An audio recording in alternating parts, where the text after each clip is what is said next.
ଆମର Scottish church ମାନେ କୋଉଟା ଚର୍ଚ୍ଚ କାହାର ଧର୍ମପୀଠ ଖ୍ରୀଷ୍ଟିଆନ ମାନେ ଯୋଉଟା ଖ୍ରୀଷ୍ଟିଆନ ସ୍କୁଲରେ ପାଠ ପଢନ୍ତି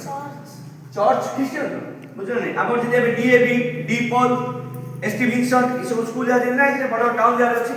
ଆମର ଟାଉନ ଯାହାର ଡିଏଭି ସ୍କୁଲ ଅଛି ଡିଏଭି ପବ୍ଲିକ ସ୍କୁଲ ଅଛି ଡିପୋଲ ସ୍କୁଲ ଅଛି ଏସଟି ଭିନ୍ସନ୍ ଅଛି ନା ରେ ସ୍କୁଲ ଯାକ ସେମିତି ତାଙ୍କର ସ୍କଟିଶ ଚର୍ଚ୍ଚ କଲେଜରେ ସେ ପାଠ ପଢିଲେ ସେଇଠି ଗ୍ରାଜୁଏଟରେ ଫାର୍ଷ୍ଟ କ୍ଲାସ୍ ଗ୍ରାଜୁଏଟରେ ମାନେ ଗୋଟେ କଥା କ'ଣ ଏବେ ଗାଁରେ ଯଦି 100ଟା ପିଲା ଅଛନ୍ତି ଧରିନି ଆମ ଗାଁରେ 100 ଜଣ ପିଲା ଅଛନ୍ତି ସେ ଭିତରୁ 98 ପିଲା ପାଠ ପଢୁଥିଲେ ଏବେ ଏବେ ସମୟରେ କ'ଣ ହଉଥିଲା ଗାଁରେ ଯଦି 100 ଜଣ ପିଲା ଜନ୍ମ ହେଇଛନ୍ତି 98ଟା ପିଲା ସ୍କୁଲ ଯାଉଥିଲେ କିଏ କୋଉ ସ୍କୁଲ ଯାଉଥିବ କିଏ ପ୍ରାଇଭେଟ ସ୍କୁଲ ଯାଉଥିବ କିଏ ଗଭର୍ଣ୍ଣମେଣ୍ଟ ସ୍କୁଲ ଯାଉଥିବ କିଏ ଶିଶୁ ମନ୍ଦିର ଯାଉଥିବ କିଏ ଡିଏଭି ସ୍କୁଲ ଯାଉଥିବ କିନ୍ତୁ ଆଗ କ'ଣ ହଉଥିଲା ଗାଁରେ ଯଦି 100 ଜଣ ପିଲା ଥିଲେ 2 ଜଣ ପିଲା ପାଠ ପଢିବା ଗାଁର 100 ଜଣ ଭିତରୁ 2 ଜଣ ପିଲା ପାଠ ପଢି ଯାଉଥିଲେ କାରଣ ବାପା ମାଙ୍କ ପାଖରେ ପଇସା ନଥିଲା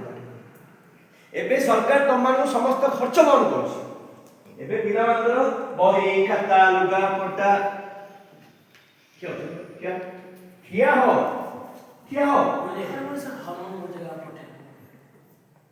ନାଇଁ ଏବେ ଟିକେ ଠିଆ ହୋ ତାପରେ ବୁଝିବ